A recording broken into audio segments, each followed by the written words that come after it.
3.1.A.7 Demonstrasi kontekstual pengambilan keputusan sebagai pemimpin pembelajaran oleh Yuli Eka Setiawati, SPD SD, CGP Angkatan 4, Kabupaten Probolinggo.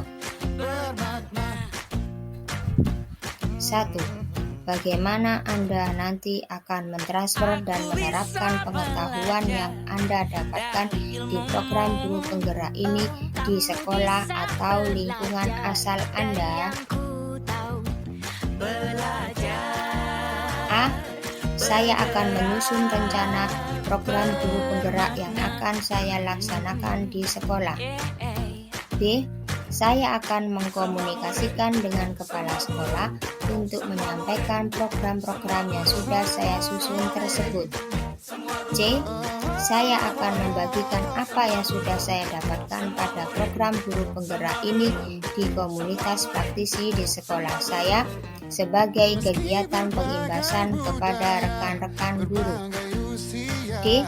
Saya akan mengajak teman sejawat saya di sekolah untuk berkolaborasi dalam menerapkan prinsip-prinsip pengambilan keputusan yang efektif ini sesuai apa yang sudah saya pelajari di modul 3.1. Ketika saya berada dalam situasi dilema etika maupun bujukan moral yang saya alami, maka dalam mengambil keputusan harus berdasarkan pada keempat paradigma dilema etika, ketiga prinsip dilema etika, dan 9 langkah pengambilan dan pengujian keputusan.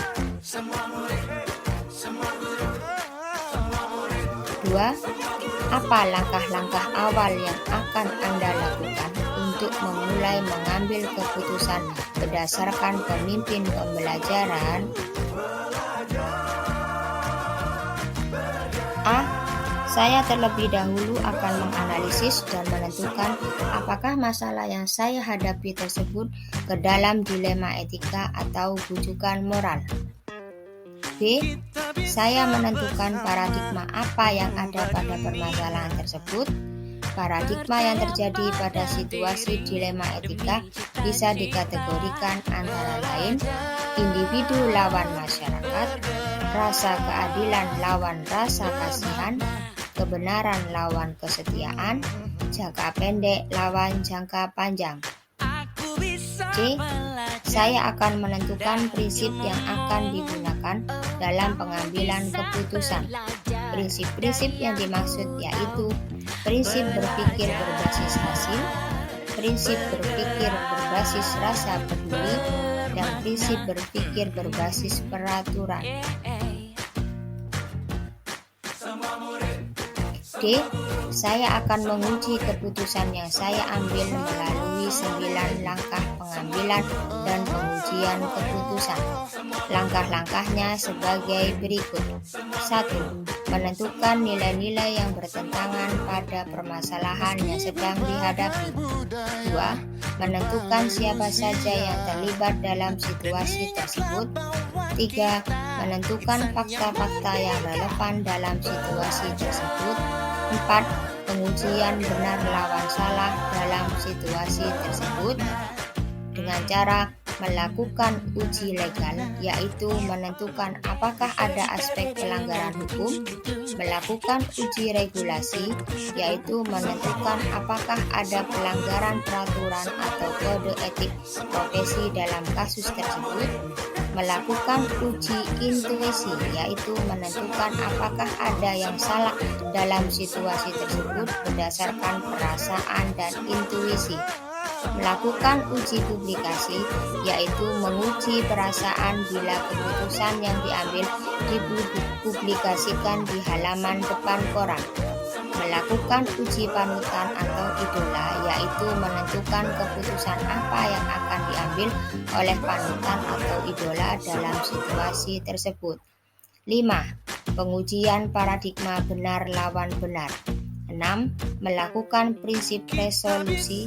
7. Investigasi opsi trilema. 8. Membuat keputusan. 9. Lihat lagi keputusan dan refleksikan.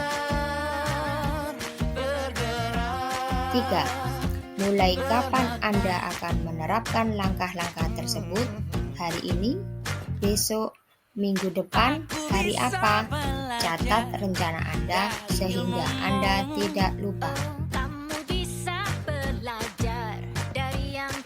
Saya akan menerapkan langkah-langkah pengambilan keputusan sebagai pemimpin pembelajaran ketika saya dihadapkan pada situasi dilema etika yang memerlukan pengambilan keputusan yang mampu mengimbangi antara dua pihak dan dua opsi yang ada dengan pilihan yang tepat dan efektif, sehingga tidak merugikan salah satunya dan membuat orang-orang di lingkungan saya merasa nyaman dan tenang.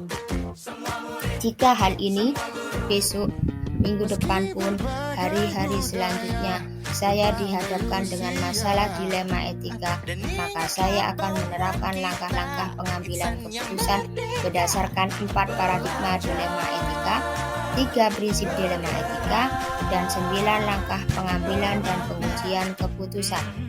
Harapan saya tentunya ketika saya dihadapkan pada situasi dilema etika, saya dapat menerapkan langkah-langkah pengambilan keputusan berdasarkan 4 paradigma dilema etika, 3 prinsip dilema etika, dan 9 langkah pengambilan dan pengujian keputusan.